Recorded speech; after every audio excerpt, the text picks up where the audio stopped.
Kaibigan, bago tayo magsimula, palike and subscribe po muna ako at pahit ng notification bell para ma-notify ko kayo sa lagay ng ating panahon. Maraming salamat po.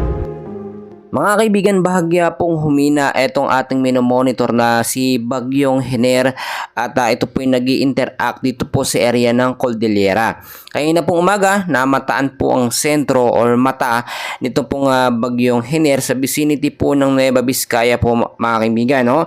At humina po siya ngayon, nasa 45 kilometers per hour, malapit pa rin sa sentro at may bugso naman na pumapalo na lamang sa 55 kilometers per hour.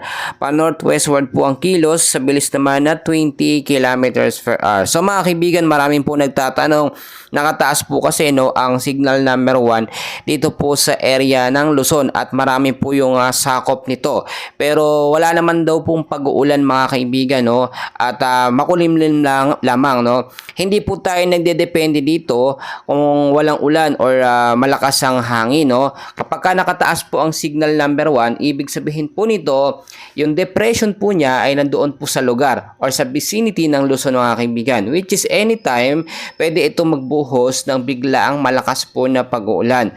So maraming lugar po sa Luzon ang apektado, ang Cagayan, Babuyan Island, Isabela, Quirino, Nueva Vizcaya, Apayao, Kalinga, Abra, Ifugao, Mountain Province, Benguet, Ilocos Norte at ang ilang bahagi po ng ating bansa.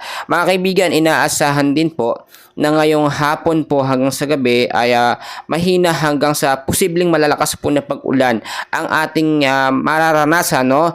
At ito nga pong si Bagyong Hener ay inaasahan din po, no, na mag-i-interact sa ibang bahagi pa ng ating bansa. So kahit po naglandfall na kagabi, no, etong si Bagyong Hener ay hindi ito ganoon nakapaminsala, which is salamat sa Diyos dahil hindi masyadong malakas yung epekto niya dito nga po sa ating bansang Pilipinas. Bukod pa po dyan mga kaibigan, ito pong ating isang binabantayan na tropical storm sa labas ng bansa na si Bagyong Helen, no, o Pulasan ay patuloy pa rin kumikilos, no, pero mabagal po yung kanyang pagkilos at hindi po natin ito dapat ipangamba. Pa northwestward po mga kaibigan at mas maganda monitor natin dahil posible din itong dumaan dito sa ating kalupaan within the next 24 to 48 hours, no.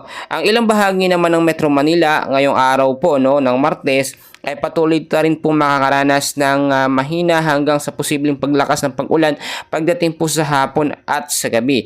Patuloy pa rin kasing pinapalakas ito nga pong si Bagyong Hener, itong ating hanging habagat.